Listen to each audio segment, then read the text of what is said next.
The Southeast Asian country of Myanmar, where armed rebels are disrupting China's rare earth trade, restricting it from having access to a key global resource hub. In October last year, the armed rebels in the Kachin Independence Army, or the KIA, seized northern Myanmar's rare earth mining belt. Now, the rebels dealt a huge blow to the country's embattled military junta and wrested control of a key global resource hub. The region produces roughly half of the world's heavy rare minerals. After the capture, the rebels in Myanmar's Kachin state began to throttle the supply of minerals used in wind turbines and electric vehicles, which are hugely imported by China. Now, this triggered a steep rise in the cost of key elements.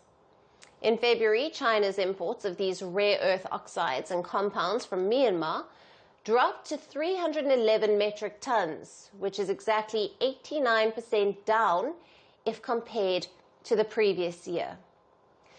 Now, the loss of Kamphaiti town in northeastern region, which is a hub of rich rare earth minerals, has turned out to be a huge setback for Myanmar's junta military. But why is the KIA restricting China from having access to these minerals?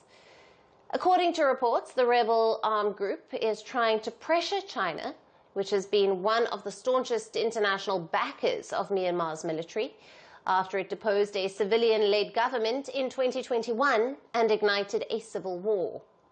Now, the rebel group seeks Beijing's support in fighting the prevailing military rule. For this, KIA has also been taxing the Chinese miners working around Panwa and the Chipwe towns in Kachin. But Beijing continues to see the junta as a guarantor of stability along its frontier. However, the Myanmar military has been removed from most of its border areas since a major rebel offensive in 2023. Now, Chinese Foreign Ministry has said that it will continue to actively promote peace talks. It added that it will also provide all possible support and assistance for the peace process in northern Myanmar. Amid the ongoing tussle, some reports have suggested that even India has expressed a desire in Myanmar's heavy minerals. It is also trying to deepen its influence in Kachin. For this, India's state-run mining and refining firm, IREL, sent a team to study resources there.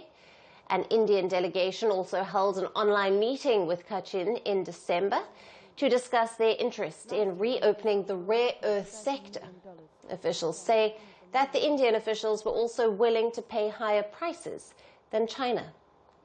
However, till now, there has been no confirmation about the minerals deal between India and the Kachin. Also, the KIA rebel group is still expecting a positive response from Beijing, failing which it shall start looking for an alternative trading option. Greeting you with aloha and namaste.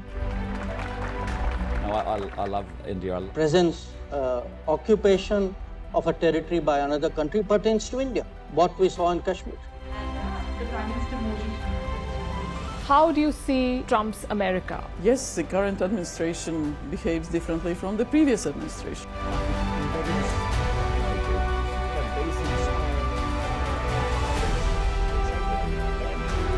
Are you saying that there are foreign powers who are trying to bring down the current government in Syria? Exactly. Bluntly, Iran, maybe Russia too. Prime Minister Modi committed to South-South, cooperation. Not over 50%. Is Ukraine prepared to pay the price for that peace? No compromises at the cost of territorial integrity and sovereignty.